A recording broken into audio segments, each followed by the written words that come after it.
Yo, yo, yo, what's up? What's up? It's Kevin Bozeman, founder of the Ball Hog Podcast.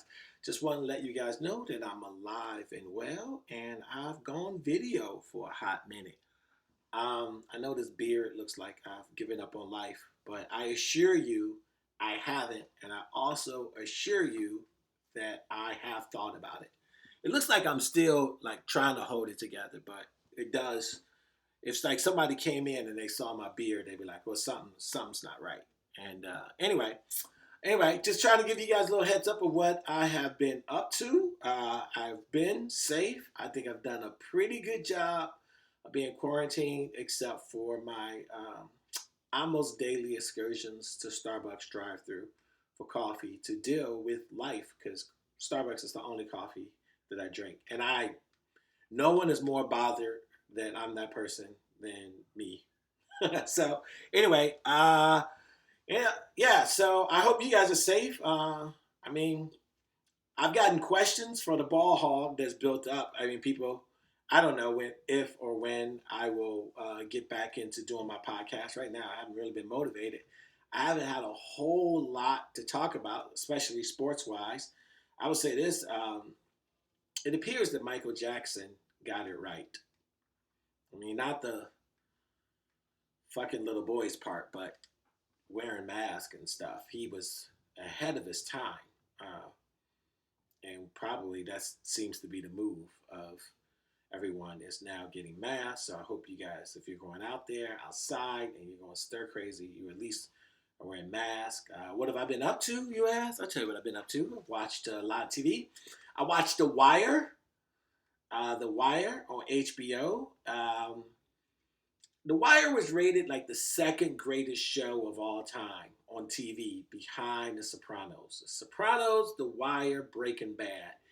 And I'm not sure The Wire is better than Breaking Bad, but I mean, it's phenomenal on a different level. Maybe not necessarily the entertainment part, but definitely uh, the significance of showing you how corrupt every fragment of a city and state can be on that level. Like the corruption with the drugs, corruption with police, corruption with uh, politics, corruption with uh, the education system. I mean, it's really phenomenal how they put that together, and I'm glad I watched it. And The Wire is definitely an all-time great. And shout out to one of the best anti-heroes ever, Omar. What else? I watched season one of War of the Worlds on Epix. Not bad. Not a bad little showing of how aliens would exactly take us over. I like that. I've been watching a lot of Beat Bobby Flay. I like Beat Bobby Flay because, for one, he's probably like the only chef that doesn't dress like a douchebag. Like all these chefs, they went like fuck your clogs, fuck your goofy socks. Like he dressed like a normal person, and I like that. And also, I think the show. I know he's not. I know he's not Gordon Ramsay, but I also know that what he does is impressive. And he's like, "Yo, what's your best dish?" And then he proceeds to make that dish, and oftentimes never having made that dish and still winning. And it's legit. The judges don't know who they're judging, and I think that's fair. That show is entertaining. So I'll tell you this: The Wire has made me slightly angry. And then I saw Dateline. I've been watching Dateline. I don't sleep at all, by the way. I was up to 4:30 last night, and then got up at 9. So I wouldn't call that a quality night's sleep, but it's probably the most sleep that I got continuously in a few weeks. I'll tell you this: I watched Dateline. I saw something very disturbing. If you guys get a chance, Google David Cam, Kamm. Early 2000s, he was arrested for killing his family. A white dude, too. So this is super crazy. And he killed his family, allegedly. Um, he went to prison for it. I think the thing about it that starts out as most disturbing was he had an alibi. Not just an alibi, he had 11 alibis because he was playing basketball at the time. And the prosecution argued that Cam, in between basketball, snuck away, murdered his family, came back, and played basketball again. Meanwhile, all 11 people was like, no, he didn't. He was here the whole time. And he still was convicted. And they also found a shirt that did not belong to him um, in the truck in which the family was murdered in, and they didn't investigate that. So he wins. He gets new lawyers. They finally appeal. They finally investigate that shirt. He is he is found to be that there is somebody else in there, and that person was guilty.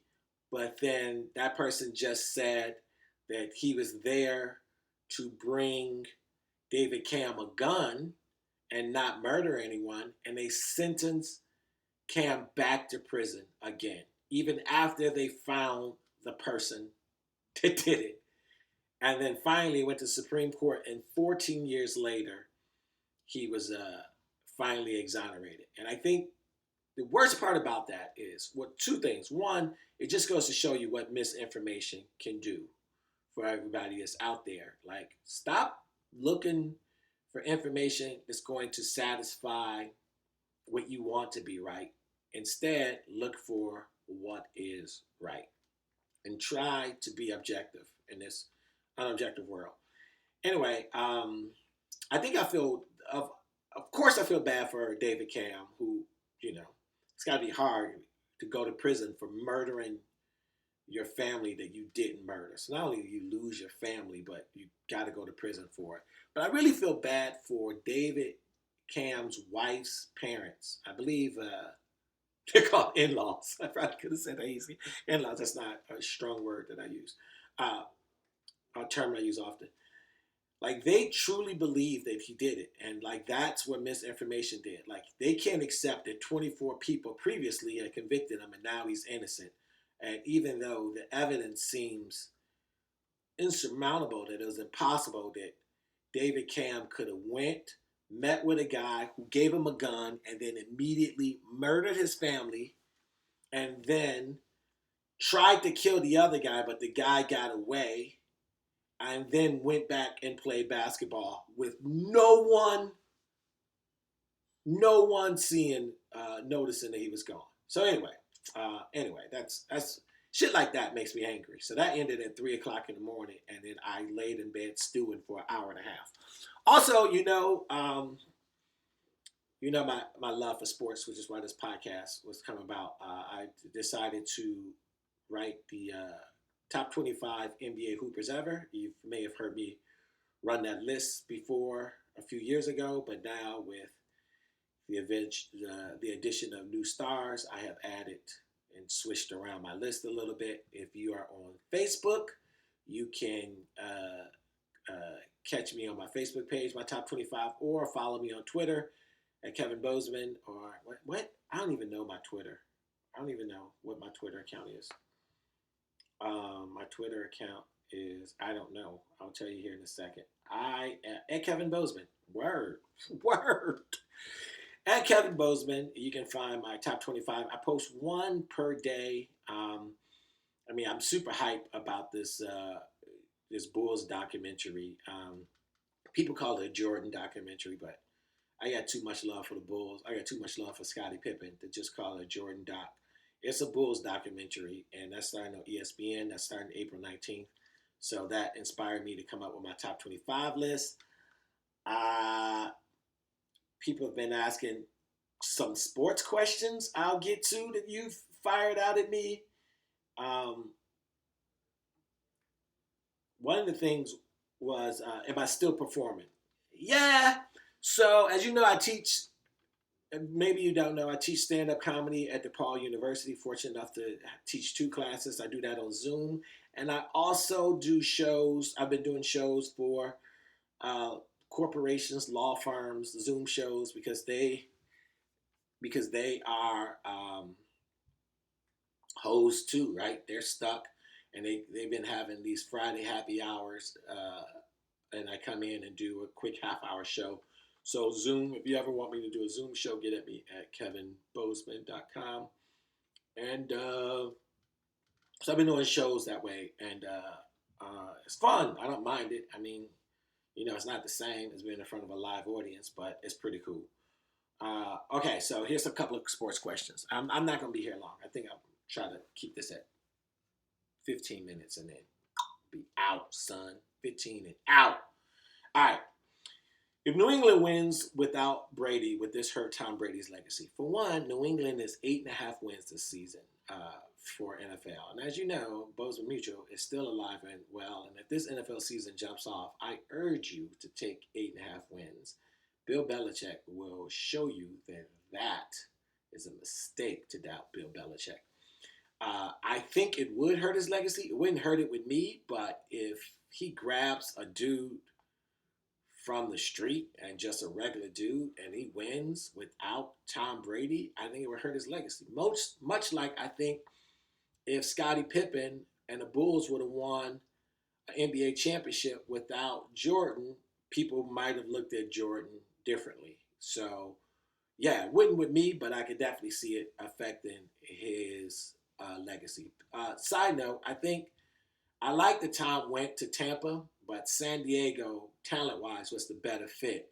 But I get why Tom Brady wouldn't want to face Patrick Mahomes twice a year. So I get why he went to Tampa. But without a running game, Brady's going to not last through the season. Trust me on that. Trust me. That's without a doubt. What's the biggest thing that happened in the sports world since Corona? Oh, shit. I don't know. Definitely it's not the NBA horse competition. Low level that Steve Ballmer, the owner of the Clippers, bought a new arena for his team, the Clippers, and so he's going to leave with the Lakers is, and I think that's a smart move. I hate hearing that with this time that how everyone's struggling, that a dude can just drop $400 million cash to buy a building, like it's just like a reminder of shit that's just like, oh Jesus, he's got $400 million. He's not even trying to save for coronavirus. But I will say that's smart. I feel like if you're the Clippers, you got to get under your big brother's shadow, and the only way to do that is to get your own shit. So I would say that's low level off the top of my head.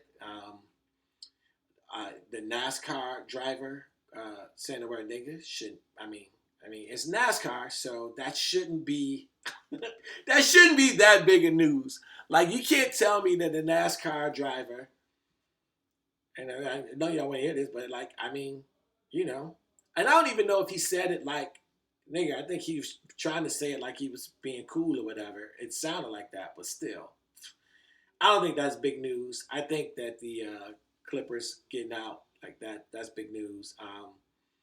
Other than that, man, it's shit. It's slow motion. It's slow motion in sports.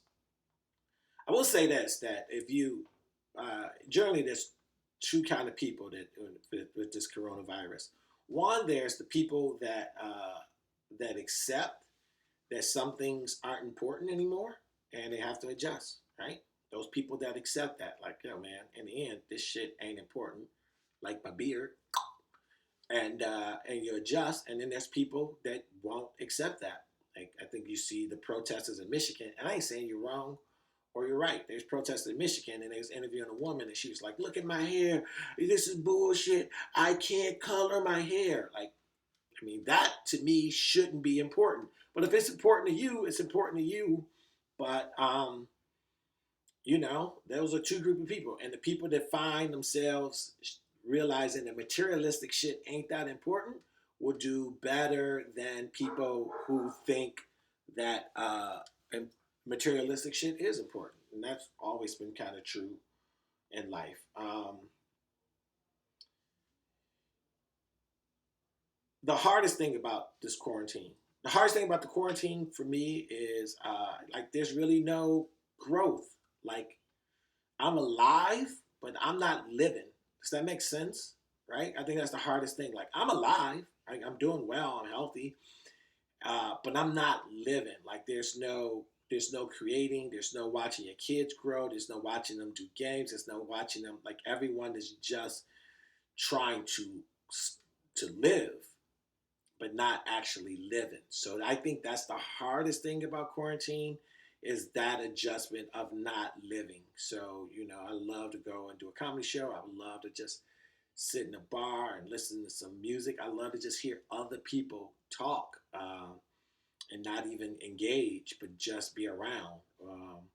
So I think those are probably the thing that I miss the most. So anyway, that's what I got going on. I'm posting this on YouTube on my page.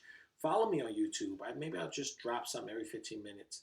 I don't know. All my shows have been pretty much canceled. I would like to get back into the fall, but the reality of it is stand-up comedy is a luxury, and I don't know when we'll get back. A luxury, like when you're trying to get back and get society started again, you're not, in theory, you're not starting off with luxuries. Putting 200 people close to each other again is not going to be high on people's list, no matter how important stand-up comedy is. So let's keep supporting these online shows, and let's find a way to keep laughter going. Otherwise, I'll see y'all when I see you, yo. Deuces.